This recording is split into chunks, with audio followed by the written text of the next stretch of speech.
Welcome to the lecture on methods of comparison of alternatives. So, basically we deal with a number of investment alternatives in engineering economic analysis, and we have to compare among the alternatives which of the alternative is good or better. So, basically we have to compare them, and for comparing their values there are different bases of comparison. So, comparison of alternative investments is required for decision of whether to accept or reject any investment. Means if you are having an investment, it has certain cash flows, you need to decide whether this cash flow will be beneficial for you, for the investor, whether he should go ahead or he should reject it. It is required to know how to compare alternatives on an equal basis for selecting the wisest alternative from an economic standpoint. So, basically you should know which one is the best alternative. From economic point of view, you need to know about certain terminologies which basically evaluate the alternatives values. The most common basis for comparison of alternatives are present worth method, annual equivalent method, future worth method, internal rate of return. Apart from that, we will also discuss about capitalized equivalent and capital recovery with return. So, coming first to the present worth criterion. Now, present worth criterion of an investment is the net equivalent amount at present time. So, basically in any cash flow you have the receipts and disbursements occurring at different times. So, basically you have to find the net value of all these receipts minus that of the disbursements, and basically that is to be evaluated at the present time.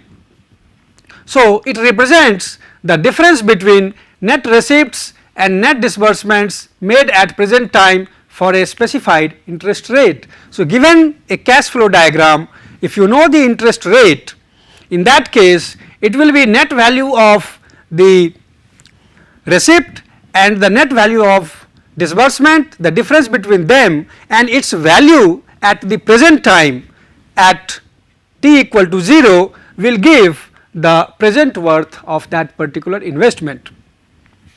It is known as present worth and we express it as PWI.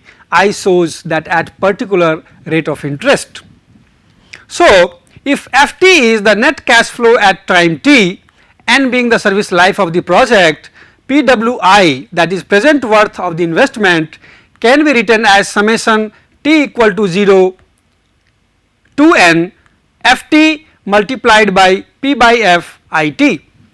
So, basically we will see how we can derive this formula. Let us see, you have an investment as it is shown that FT is the net cash flow at time t. So, if you have a cash flow diagram, let us discuss about present worth criterion.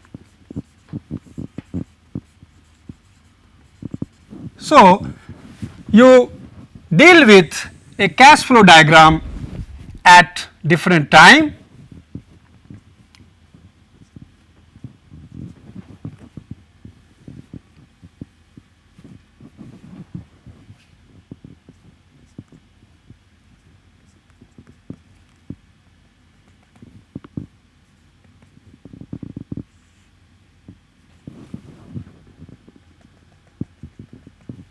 Now, this is a cash flow diagram and the transactions are FT, that is here it is F1,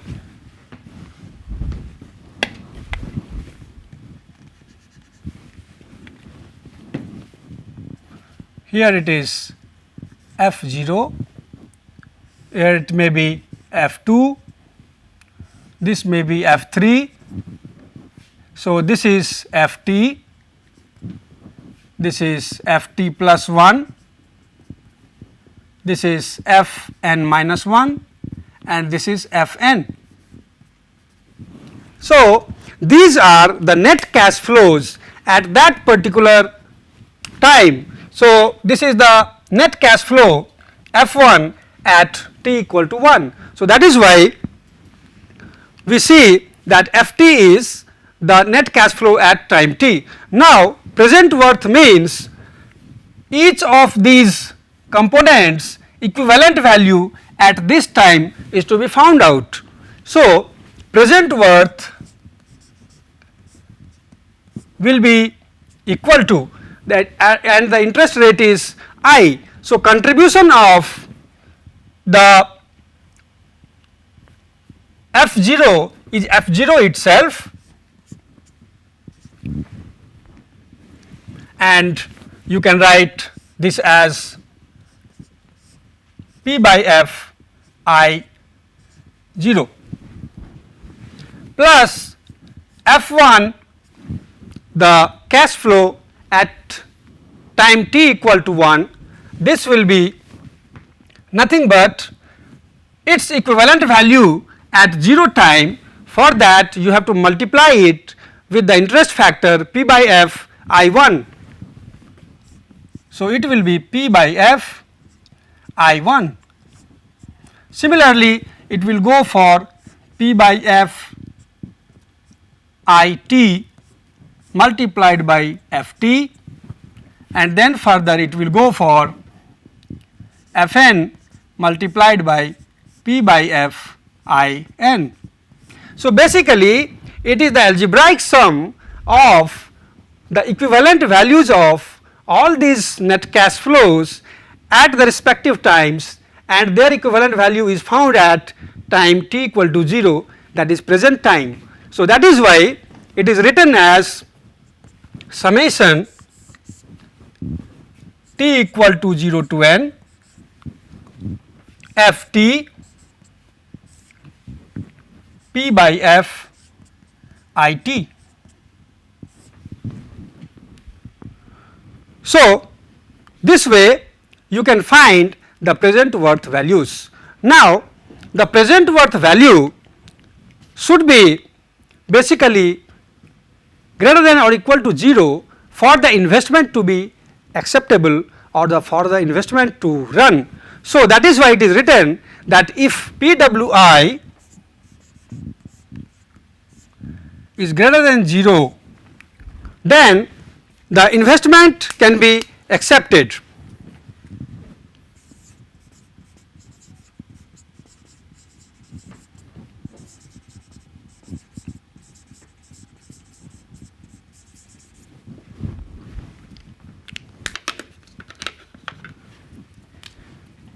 If P w I is equal to 0, it does not mean any difference, because the investor is not losing, neither he is gaining. So, it does not make any difference.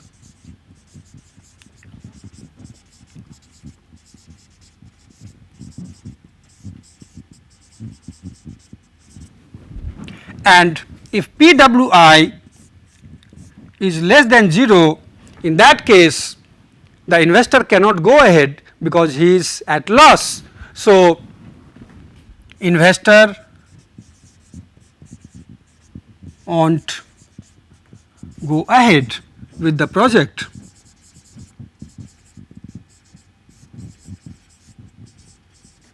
So, this criterion give us the freedom to calculate the present worth value for any cash flow diagram, and based on that even we will see that after we calculate the present worth criterion, we can even calculate the annual equivalent or future worth. So, basically they are all interlinked and we will see their implication. Let us see a small problem which we can solve and see how we calculate the present worth value for any particular investment. So, for example, if we have any cash flow diagram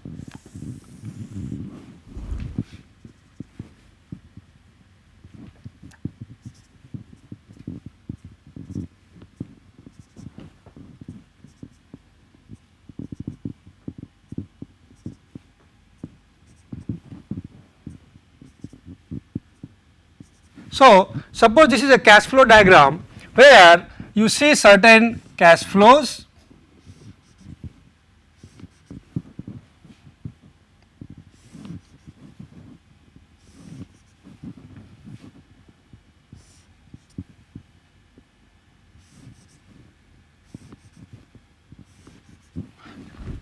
So, suppose this is 500, this is 800, this is 400, this is 550.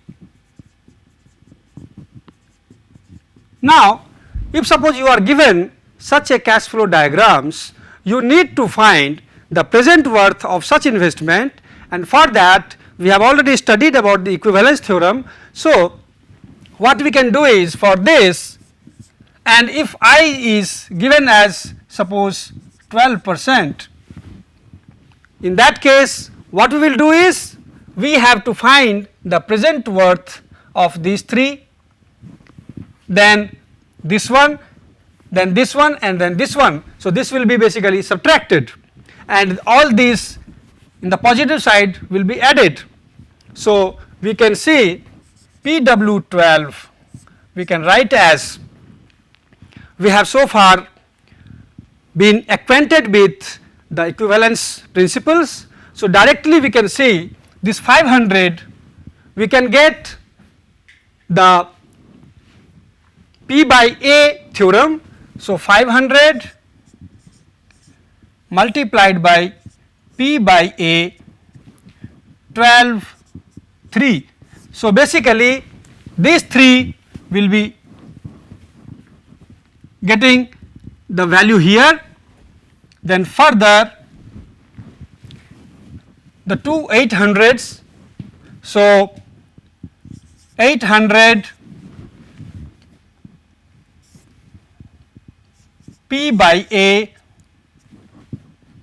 10 2, this will be defined at t equal to 3. So, its value is further to be calculated at this point. So, this will be further multiplied by P by F 10 3.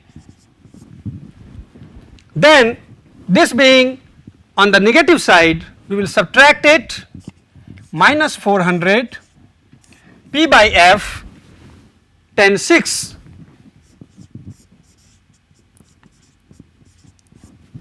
Then finally, we have 3 550 transactions. So, we can directly get its equivalent value at this point. So, this 550 will be multiplied with F by A 10 3. This will, its equivalent value we can get at this point, and this will be multiplied because the final value has to be brought in at this point. So, we will further multiply with the factor P by F 10 9. So, if we refer to the table, pardon me, this all these interest rates are 12%. So, this all will be 12. So, basically all these interest factor values we can calculate it from the interest tables, and once we put all these values we can get the final p values. So, all these things will be known and we can get a value. So, this is how we get the present worth of any investment. Further, there is annual equivalent criteria. Annual equivalent worth criterion provides a basis of measuring worth of an investment by finding equal payments on annual basis. So, basically it is giving you a basis in which any cash flow will be equivalent to certain equal payment type of series or type of cash flows. So, it is the net sum of annual receipts and annual disbursements. So, basically you have receipts as well as disbursements, you find the annual equivalent value of all the receipts and annual equivalent value of all the disbursements, and you can then find the algebraic sum of it, one being positive and another being negative. So, what we see is once you find the present worth value, you can find the value of A by P I n, and this can be multiplied. That will give us the annual equivalent value. So, basically if you have any cash flow diagram and once you have calculated the present worth value,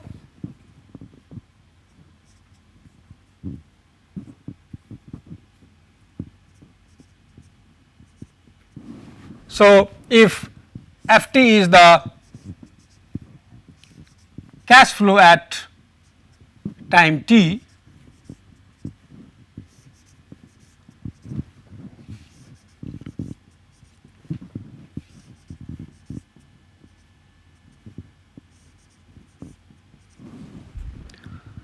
so in that case what you have to do is you have to find, you can basically convert all these values individually and find its annual equivalent amount, and then you can algebraically add them.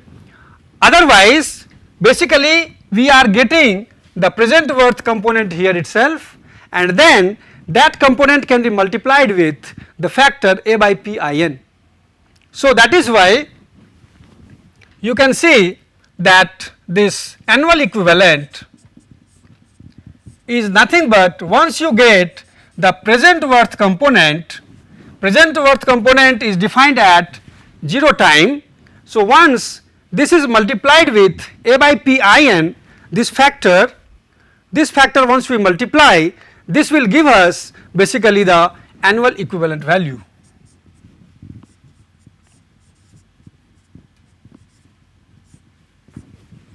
So, it is nothing but PWI is written as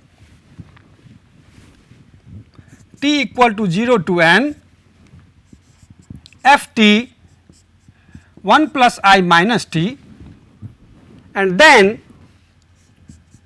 you can multiply it with this factor A by P I n. So, A by P I n is nothing but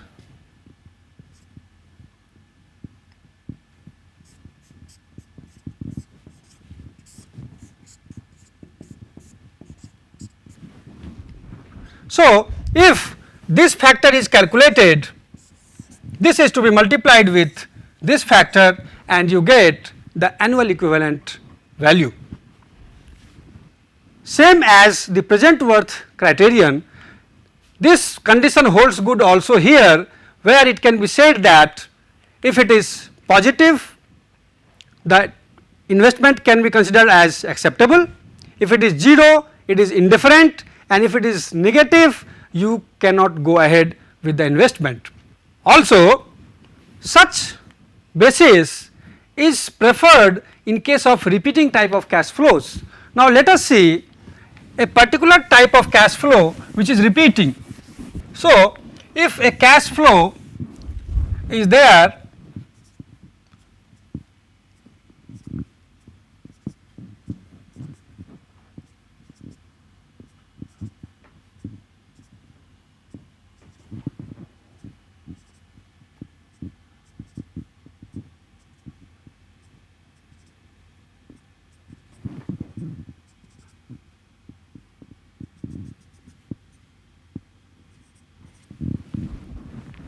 now, let us say you have a cash flow which is repeating, like if there is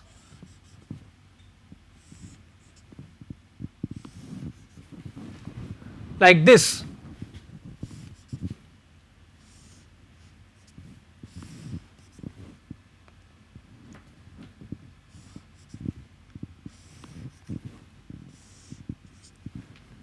and this is repeating.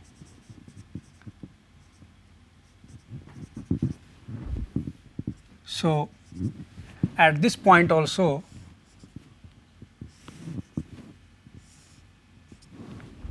so suppose this is 500, this is 1200 and this is 700.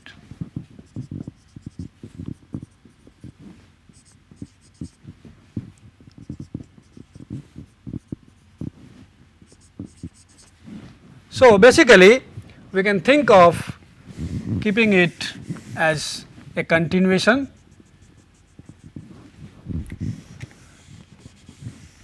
So, such flows are known as repeating type of cash flows.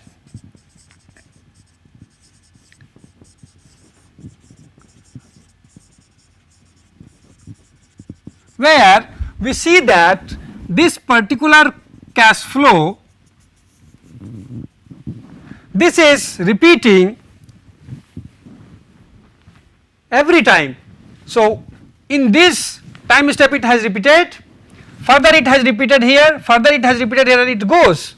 So, in such cash flows we can well use the present worth criterion, but it makes cumbersome because it involves a large number of computation. In that case, such annual equivalent value is basically worth, because the annual equivalent value for this will remain same as this one, same as this one.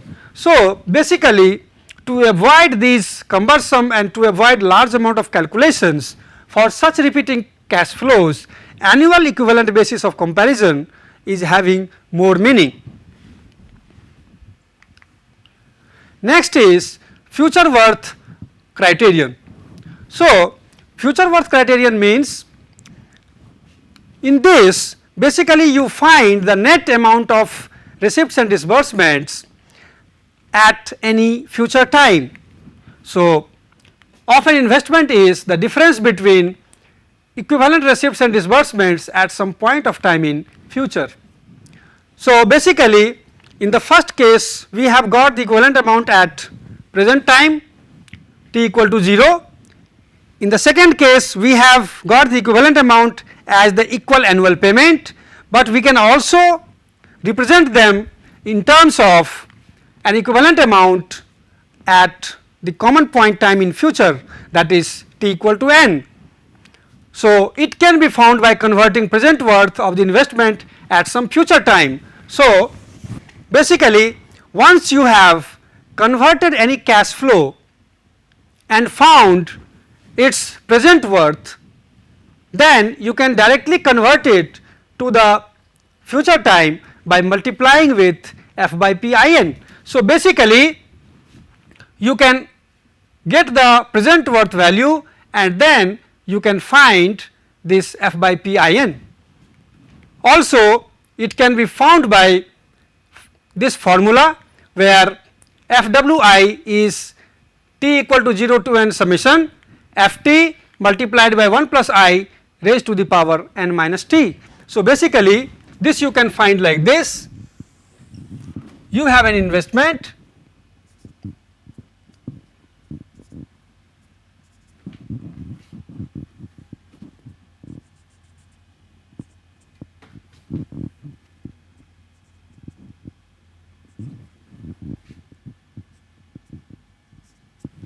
so you have f0, f1, f2, f3, ft, fn minus 1 and fn. So, basically once you get the equivalent amount, net equivalent amount at the future time at t equal to n, basically this is the future worth of this particular cash flow or the investment. So, what we see is, if we see the value of this particular investment, basically you have to see that this f naught, its contribution towards the nth time, that is here it is f0 multiplied by 1 plus I raised to the power n. Then f1 can be written as its contribution at the nth time will be multiplied with, so f1 has to be multiplied with 1 plus I raised to the power n minus 1. So, basically it is earning interest for n minus 1 interest periods. So, f 2 in that case will be getting f 2 into 1 plus I n minus 2. So, f t 1 plus I n minus t, and this f n will have nothing raised to the power f n 1 plus I raised to the power n minus n. So, 0. So, it will be only f n. That is why it is written as f t into 1 plus I raised to the power. So, it has been written as t equal to 0 to n f t 1 plus I raised to the power n minus t. We have already discussed, once we get the present worth, we can directly multiply this with this factor f by p I n, and we can get the required value of future worth. So, it is also equal to p w I multiplied by f by p I n. So, this is how you calculate the different criterion. They are basically seen as f w I and a w I. They are basically the product of p w I times certain factors. So, what we see is f w I is p w I times f by p I n, and a w I we have already discussed as p w I times a by p I n. So, basically they are nothing but these are the factors which are the numbers. So, basically their ratios are coming to be equal for two alternatives A and B, and that is why for two alternatives A and B, if you find p w I A upon p w I B, it will be same as a w I A upon a w I B, and that is f w I upon f w I A and B. Next is internal rate of return. This is a rate of return which basically gives you the 0 present worth value. This we will discuss in our next slide, and we will see how for a certain cash flow diagram this internal rate of return basically can be generated, because they are to be found by the trial and error methods. Thank you.